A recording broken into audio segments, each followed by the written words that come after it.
মানুষ বুলডোজারের জন্য ভোট দেয়নি, মানুষ কর্মসংস্থানের জন্য ভোট দিয়েছে, শান্তি শৃঙ্খলা সম্প্রীতির জন্য ভোট দিয়েছে, মানুষ উন্নয়নের স্বার্থে ভোট করুন। উন্নয়ন দিল্লির সাথে লড়াই করে টাকা আনুন। আপনারা ভোটের আগে বলেছিলেন অন্নপূর্ণা ভান্ডার, আর ভোটের পর মানুষ দেখছে বুলডোজার। এই দ্বিচারিতা তো চলতে পারে না।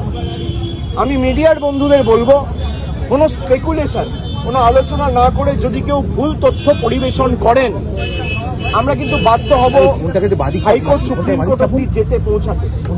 আপনাদের দায়িত্ব, আপনারা সঠিক তথ্যটা মানুষের কাছে উপস্থাপিত করবেন, পরিবেশন করবেন।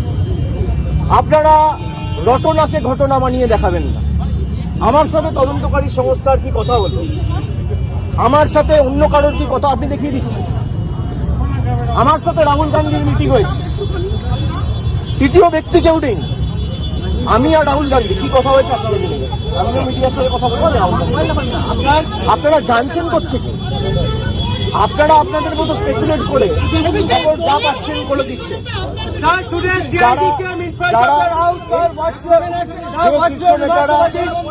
শীর্ষ নেতারা আমার বিরুদ্ধে কথা বলছে, দলে আলোচনা করার জায়গা রয়েছে, এবং আপনি স্পেসিফিক্যালি বলতে পারেন কল্যাণ বন্দ্যোপাধ্যায় বলেছে। কল্যাণ বন্দ্যোপাধ্যায়ের অধিকার রয়েছে আমাকে নিয়ে কথা বলার, কল্যাণ বন্দ্যোপাধ্যায়ের অধিকার রয়েছে আমাকে নিয়ে চারটে কটু কথা বলার। কল্যাণ বন্দ্যোপাধ্যায় আমাকে ছোট থেকে মানুষ করেছে, আমায় বড় হতে দেখেছে। আমি এই কথাগুলো নিয়ে খারাপভাবে নিই না। ওনার একটা ঘটনা হয়তো খারাপ লাগতে পারে, উনি বলেছেন, কিন্তু আমি আমার কোনো ব্যক্তিগত ক্রোধ বা আমার কোনো ব্যক্তিগত ক্ষোভ কল্যাণ বন্দ্যোপাধ্যায়ের বিরুদ্ধে নেই। আমি তাকে আগেও সম্মান করতাম, আগামী দিনেও।